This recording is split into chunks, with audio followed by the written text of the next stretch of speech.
As empresas familiares nascem do trabalho e ousadia de empreendedores que sonham e enfrentam desafios, geram empregos, acumulam e distribuem riqueza. A partir de um sonho, de um ideal ou da necessidade de sobrevivência, o empreendedor gera para toda a família um bem que deve ser administrado e defendido. No contexto atual de mudanças constantes, crises e riscos, os empresários têm procurado formas de proteger o patrimônio e administrar com mais segurança e tranquilidade os negócios. Blindagem patrimonial e planejamento sucessório são os temas de hoje. Está no ar Empreendedor, série sustentável.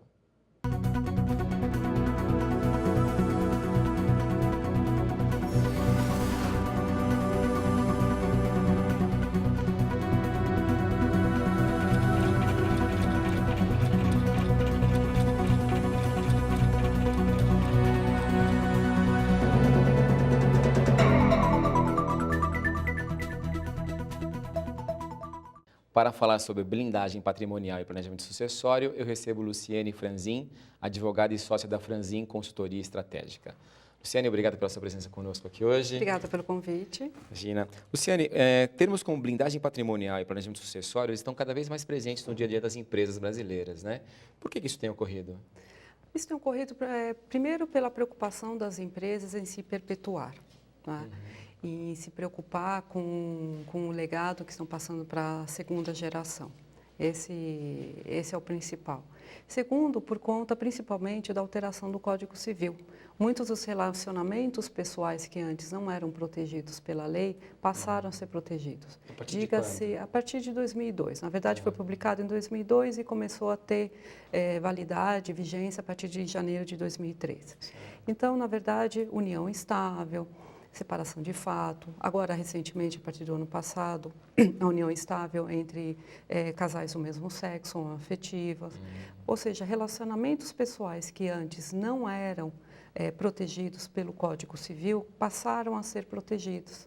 Então, tiveram impactos patrimoniais. E esses impactos patrimoniais, fatalmente, vêm às empresas também, tá? O que a gente pode... uma das maiores preocupações que a gente tem visto com relação às empresas familiares é o fato de que o cônjuge passou a ser o herdeiro obrigatório. Antes eram somente os descendentes, que eram os filhos, netos, bisnetos, os ascendentes, que eram os pais, avós, bisavós. Hoje o cônjuge passou a ser um herdeiro obrigatório. Tá? Ele tem direito, assim como os descendentes e ascendentes, àquela parte chamada legítima, que é 50% do patrimônio, independentemente do regime de bens, do regime de casamento. Tá? Então, aquela ideia de que o meu filho está se casando no regime de separação total, estou deixando para ele as cotas da minha empresa e, portanto, isso não irá para minha nora ou não irá para o meu genro, não é mais verdadeiro no caso de uma sucessão, sim, somente numa parte do divórcio. A outra... Quer dizer, no divórcio, sim. Divórcio é cada um, separação de cada um. de bens, cada um fica com a sua parte e tal. Agora, exatamente. Na sucessão, não. Na sucessão, não. Na sucessão, o cônjuge, ele entra no inventário, ele entra como um dos herdeiros obrigatórios para toda a herança. Então, se nessa herança tiver cotas de empresa, entra na cota de empresa. Por isso que se começa a se preocupar muito com o planejamento sucessório. Tá? Eu posso fazer um testamento deixando que a parte desse cônjuge não sejam as cotas da empresa. As ações da empresa, As ações da empresa. Porque isso pode prejudicar o andamento da empresa, né, Luciane? Totalmente. Tá? Eu posso também colocar algumas regras no contrato social, no estatuto social da empresa, em que o cônjuge, o herdeiro, ele não vai receber cotas da empresa, ele vai receber haveres. Numa sociedade anônima, eu posso colocar que esse cônjuge, na verdade, vai receber ações preferenciais, não vai ter direito a voto. Tá? Que são as ordinárias. Exatamente. Né? No caso de falecimento do donatário, aquele que recebe em doação, recebe em vida as cotas do pai, por exemplo, um filho que recebe as cotas do pai em vida, como antecipação de legítima, e o filho vem a falecer antes do pai, eu posso colocar uma cláusula na doação que se chama direito de regresso, ou seja, essas cotas voltam para o pai sem entrar no inventário, o pai depois faz a redistribuição. Ou seja, se eu me planejar, É a palavra, se eu fizer não é? A palavra é planejamento, né? Se eu fizer tudo com uma antecedência, eu tenho formas de prever e formas de contornar essas situações indesejáveis. Eu Tá? acho que muita gente que está nos assistindo deve estar assim preocupada, porque muita gente acha que fez um acordo, né, matrimonial, de união estável, seja lá o que for, com separação total de bens e não sabe disso, né? Não sabem. Eles não sabem. Não sabem mesmo. E aí uma surpresa vem total, né? Bem total. O outro ponto também que começaram a se preocupar é que estão percebendo já, porque o Brasil é novo, não é? As empresas familiares agora que estão passando de segunda para terceira geração, que estão percebendo que as famílias crescem, que eu chamo numa progressão geométrica, e o bem, ou seja, aquela receita cresce numa progressão aritmética. Tá? Ou isso quer dizer o seguinte, que a empresa ela não consegue crescer na mesma proporção em que crescem os herdeiros. E de uma geração para outra, por mais que aqui no Brasil o imposto de doação e herança não seja igual como nos Estados Unidos de 45% ou na Alemanha de 70%, aqui o máximo é de 8%, o fato é que de uma geração para outra você paga imposto. Como é que são as diferenças no Brasil? 8%? Do ITCMD, que é o Alemanha? Imposto de Doação e Herança. Na Alemanha é 70%, nos Estados Unidos é 45%. Nossa, não dá então nem pra aqui comparar, né? não dá nem para comparar. Mas mesmo assim, é um imposto que deve ser levado em consideração. Se você pensa de uma geração para outra que você tem que pagar imposto, se você pensa que num caso de divórcio, que é um divórcio litigioso, em que não foi planejado um pacto antinupcial bem feito. Se você pensar num caso de um inventário que não foi pensado, por exemplo, que hoje um cônjuge, mesmo casado numa separação total, ele tem direito a cotas da empresa, é uma dilapidação patrimonial muito grande. Então, o que eu tenho sentido é que os empresários eles têm se preocupado não só em manter o patrimônio, principalmente empresarial, no seio da família, o controle, mas principalmente que todas as receitas sejam mantidas nessa empresa, reinvestidas nessa empresa e que seja, na verdade, o originador de bons dividendos para que faça jus para várias gerações. Que a empresa se perpetue, né? Para que a empresa se perpetue. Imagina só, toda aquela energia que o fundador, né, o empreendedor, ele colocou naquela empresa, depois isso na geração seguinte pode ir embora, né? Vira Se não pó. tiver esse cuidado, né? Vira de pó. reinvestir. Vira pó. Total, E às vezes não é por querer, é porque não tomou esse cuidado, não planejou, né? Não planejou. A holding é o caminho. Primeiro, o que é uma holding, né, para os nossos A holding, na verdade, nada telespectadores? mais é do que uma pessoa jurídica, tá? É uma empresa que pode ser tanto limitada como pode ser sociedade anônima. Ela é muito interessante para segregar o que é patrimônio da família, o que é patrimônio empresarial. Ela segrega muito bem isso. Conforme as empresas, as famílias vão se ramificando, é interessante que cada família vá tendo o seu próprio núcleo familiar, mais uma holding. Tá? Isso faz com que a gente consiga, através da holding, consolidar o poder de controle.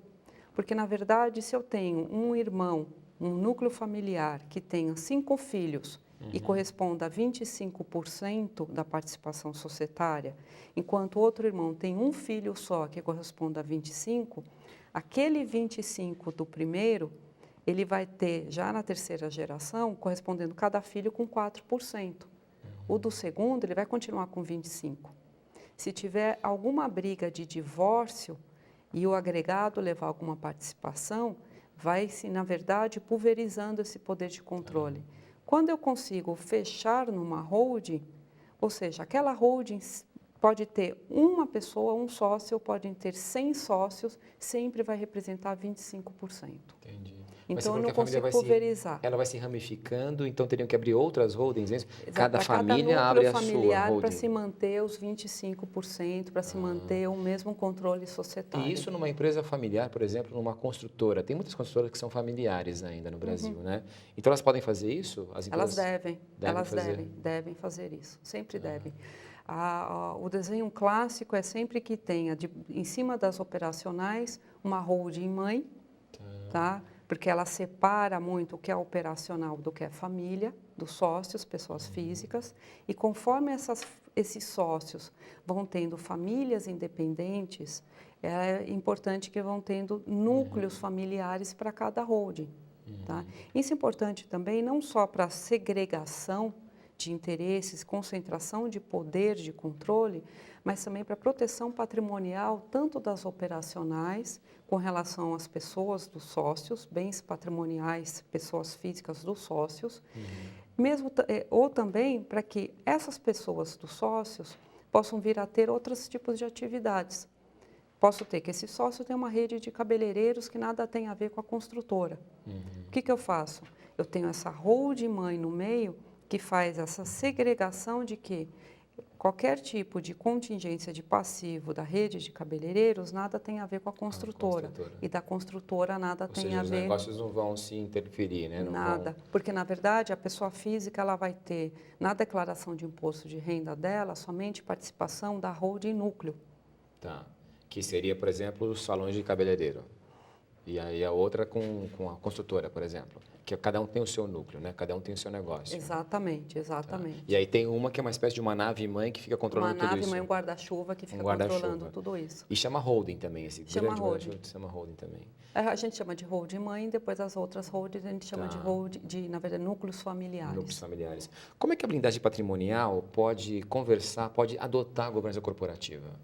São coisas excludentes, elas podem caminhar juntas? Elas são, na verdade, muito complementares. A governança corporativa, ela traz regras para as empresas operacionais que fazem com que os sócios se disciplinem muito bem, porque as holdings, na verdade, são estruturas jurídicas que segregam qual é o papel do sócio, qual é o papel do herdeiro, que é um espectador de direito, ele ainda não é sócio, ele está na expectativa de direito de um dia ser. Certo. E qual que é o papel, na verdade, do administrador. O administrador pode ser um sócio, como pode ser um não sócio. Pode ser um profissional, né? Pode ser um profissional independente também. É mais indicado que seja um profissional independente, não? Depende muito do perfil de como é a empresa. Tá? Muitas vezes você tem um profissional da família que ele tem todas as qualificações para atender o perfil de ser um administrador. Por exemplo, então, uma construtora, ele é engenheiro, é arquiteto. É engenheiro civil, é um arquiteto. Tá. Ou seja, essa parte de governança corporativa é super importante porque ela coloca regulamentos nas operacionais, inclusive, para se atender quais são os requisitos básicos para ser um administrador para operacional. Se aquele membro da família, por coincidência, atender todos os requisitos para ser um administrador, não teria por que ele não ser um administrador. Pode ser também que a família tenha decidido que nenhum membro da família, ainda que atendendo todos os requisitos de um administrador, não possa vir a trabalhar na empresa. Então, a governança corporativa, ela auxilia, ela complementa a blindagem patrimonial? Ela, na verdade, é o seguinte, as holdings, todas essas estruturas, ela dá o esqueleto. A governança corporativa, ela dá a disciplina do dia a dia. No próximo bloco, nós vamos falar sobre planejamento sucessório. Empreendedor sério e sustentável vai para um rápido intervalo e volta já já com a advogada Luciane Franzin.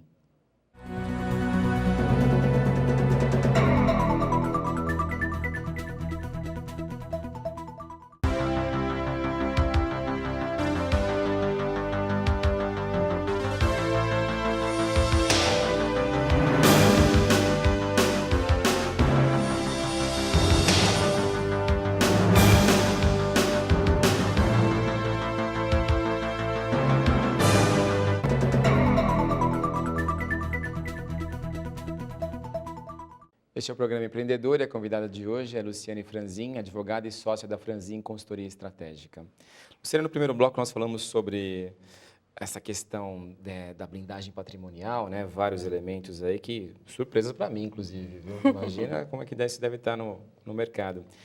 Falando sobre o planejamento sucessório, a gente tem percebido que isso está mais comum nas empresas brasileiras, né? Elas estão preocupadas com o planejamento sucessório. A que você atribui isso, essa preocupação em se planejar, em pensar nas próximas gerações? Você comentou um pouco que as empresas brasileiras são muito novas ainda, né? Tem a ver com isso, com o tempo de formação delas? Tem uma questão de que, na verdade, as empresas são novas se comparado com a Europa e com os Estados Unidos. Então, você tem grande parte das empresas familiares no Brasil, elas estão hoje indo para a segunda, terceira geração e elas estão, até pelo efeito da globalização, elas estão se comparando mais o que tem sido feito nos Estados Unidos e na Europa, então estão se preocupando. Tem muito a ver com a globalização. Essa exposição, né? Tem muito a ver com essa exposição. Tem a ver também com o que aconteceu com o meu vizinho.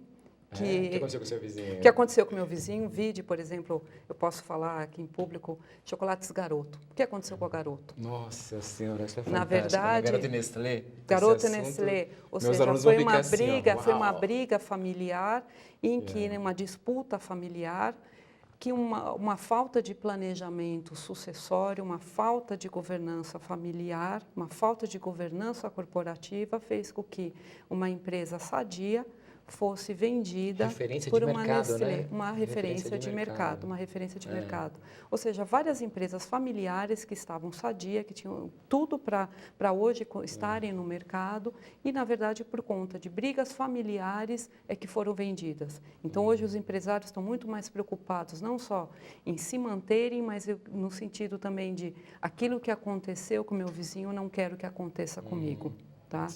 E a outra preocupação, até em decorrência disso, é preciso me informar cada vez mais. Preciso me informar quais são os direitos e deveres com relação às relações pessoais, quais são meus direitos e deveres com relação, principalmente, à parte de Receita Federal. Tá? Então, as autuações... Porque as autuações estão cada vez maiores. A Receita Federal, hoje ela tem um sistema... Ela é mais Big Brother agora, Ela é né? muito mais Big Brother, ela tem um sistema NASA super potente, então as autuações estão cada vez mais acirradas, elas estão cada vez mais atuantes e eles querem dar um passo antes. Olha, o que eu preciso fazer para que eu não seja mais autuado? E nos diversos simpósios da Receita Federal que eu tenho participado, eles sempre falam, olha, depois que está feito, não adianta eu querer planejar. O planejamento é antes, ou seja, antes de fazer, o que eu tenho que prever, o que eu tenho que me planejar. Tá? Então, seja no nível de Receita Federal, seja no nível de pessoal mesmo, de relações pessoais, seja no nível de organização patrimonial, a regra é planejamento, é prevenir-se, é o anterior, não o depois. Tá? Então, esse sentimento todo de se organizar está muito mais enraizado agora nessas empresas familiares que querem na verdade... Essa geração agora, você acha? Essa que está pegando o poder agora, está mais preocupada com isso, com o planejamento? Muito mais. Será porque também estudou mais, assim, viajou mais? Acho que a competição está muito mais acirrada, vide a China. Tá? Você tem a questão da China aí batendo na porta. É uma geração que fica entre 40 a 60 anos de idade, de 65 a 70, ela já é uma geração mais complicada. Tá? É uma geração, às vezes, que nem sabe mexer no computador, nem tem e-mail. Então, a internet dá uma velocidade muito grande para que você, olha, ou eu me arrumo, ou eu me ajeito para continuar no mercado competindo, tá? Ou senão eu vou ser engolido. Então, as consolidações de vários setores levam as empresas a terem que se organizar. Então, como que eu faço uma eficiência fiscal, um planejamento fiscal de uma forma correta, pagar menos, mas dentro da lei? Como que eu faço também para ter menos despesas? Como que eu faço para reinvestir melhor e para deixar os meus familiares, que são meus sócios, mais felizes? Ou seja, se eu tenho, a partir do momento que um divórcio, um inventário, me dá um desfalque muito grande, às vezes de 25% do meu patrimônio, isso é um desfalque muito grande. Com relação a essa questão do controle da empresa, né? Então, está numa geração, vai passar para a próxima, né? Quais você acha que devem ser os critérios observados na hora de passar o controle? Em termos de perfil, de quem vai assumir? Eu acho que, acima de tudo, o consenso. Eu me lembro no primeiro ano de faculdade, o professor ia explicar o que é legitimidade. Legitimidade é legalidade mais consenso. Legalidade é aquilo que se impõe e o consenso é aquilo que se conversa, é aquilo que se chega num acordo, tá? Isso é legitimidade. Então, em todas as famílias, quando se fala em governança familiar, eu sempre falo, governança familiar é sinônimo de legitimidade. Tá? Então, não existe uma receita pronta para qualquer família. Para que ela seja menos traumática. Para que ela seja mesmo. Porque, na verdade, toda família tem a sua cultura, toda família tem o seu histórico, toda família tem os seus, vamos dizer, os seus traumas. Então, é muito difícil falar qual que é a melhor receita. Eu acho que a melhor receita é conversar e chegar num acordo e, a partir desse acordo, colocar regras. Tá? Muitas vezes, por exemplo, às vezes eles querem colocar num contrato que agregado nunca entra. Nunca vai ser um executivo, nunca vai ser um administrador na empresa. E eu digo, olha, pode ser que nessa geração um agregado não possa entrar. Exatamente. Mas pode ser que na próxima geração, esse agregado seja um administrador supimpa, seja um administrador de ponta. Por conta de uma regra no contrato social, ele seja privado de alavancar a empresa. Você não vê muito desse problema de pegar a figura da pessoa e falar assim, olha, parente não pode, o primo não pode, mas é aquela pessoa, né? Não quer dizer que um outro não possa brilhar em qualquer empresa. Por que não brilhar no próprio negócio da família? Exatamente. Né? E quando a gente fala agregado, não é? Eles esquecem que agregado quer dizer agregar, quer dizer somar. Somar, Então, esse estereótipo de que agregado é algo do mal, por isso que eu falo, tem alguns preconceitos que nessas conversas, daí que entra a parte de governança familiar, que é diferente de governança corporativa, é que tem que ser muito bem trabalhado. Por isso que eu digo, não existe uma fórmula pronta. É sempre muita conversa. A única sugestão que eu dou com base na minha experiência é que tente ser o mais flexível possível, porque a gente pode ter muitas boas surpresas.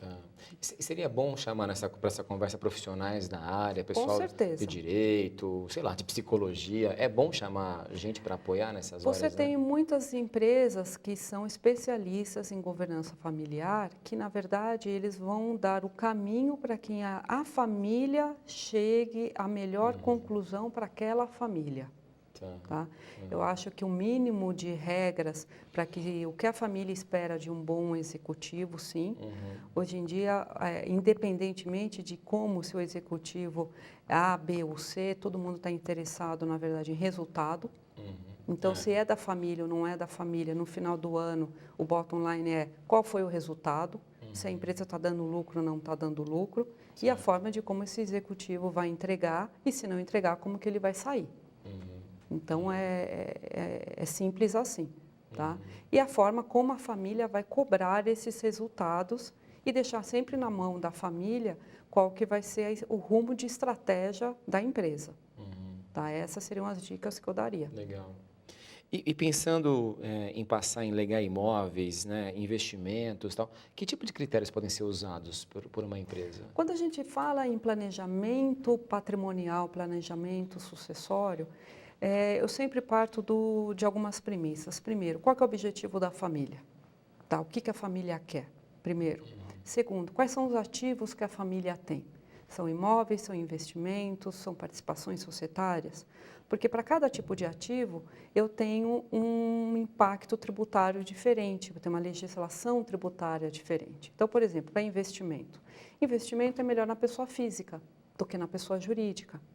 O mesmo investimento, tá, que eu pagaria no mínimo 15%, que fica de 22,5% a 15% se for renda fixa, mas vamos supor, depois de um prazo 15%. Tipo título público, né? Que se aplica, esse mesmo 15%, a pessoa jurídica, se for lucro presumido, é 37,65% e lucro real é 34%, sem choro nem vela. Quer dizer, é o dobro. Então, as pessoas têm que ter consciência de que empresa no Brasil, ela não foi feita para ter investimentos, ela foi feita para ter produção. Exatamente. Tá? Investimento é banco, financeira, ponto. Não é a atividade fim dela, né? Não é a atividade fim dela. Tá? Então, investimentos, E muita pessoa gente não sabe física. disso, né, Luciane? Não. Muita gente não sabe disso. Tem algumas exceções? Tem. Olha, se tiver, por exemplo, prejuízo contábil, daí você tem um período de prejuízo contábil que você Claro. pode fazer uma compensação. Mas são exceções. Imóveis. Imóveis é um outro bicho. Imóveis é o seguinte, aluguel na pessoa física é 27,5%. Aluguel numa que a gente chama de holding patrimonial ou holding imobiliária é no máximo 14,53%. Ou seja, planejamento tributário, né? Total. Planejamento tributário. E existem depois algumas passagens. ITCMD. Se eu dou um apartamento para você, você tem que pagar o ITCMD, né, o Imposto de Doação e Herança, sobre o valor venal deste imóvel, mas se eu transfiro este mesmo imóvel a valor de custo para uma empresa e depois eu transfiro as cotas da empresa para você, você vai pagar o Imposto de Doação e Herança, tendo como base de cálculo o patrimônio líquido que está no valor de custo do imóvel. Certo. Ou seja, tem algumas outras pegadinhas também. As diferenças, né, entre planejar e não planejar é vida ou morte, né? É vida ou morte. É vida Tão ou claro morte. quanto isso, né? Já aconteceu de eu ficar numa família em reunião que durante 3 horas só explicando qual que é a diferença entre ser sócio e ser administrador de uma empresa. Olha só. Luciane, mas o nosso tempo realmente acabou, então agradeço mais uma vez pela sua presença conosco Agradeço eu aqui. pelo convite e continuo à disposição. Opa, vamos nessa então. Obrigado. O programa Empreendedor de hoje falou sobre blindagem patrimonial e planejamento sucessório com a advogada Luciane Franzin. Espero que tenhamos esclarecido um pouco mais sobre o tema. Até o próximo.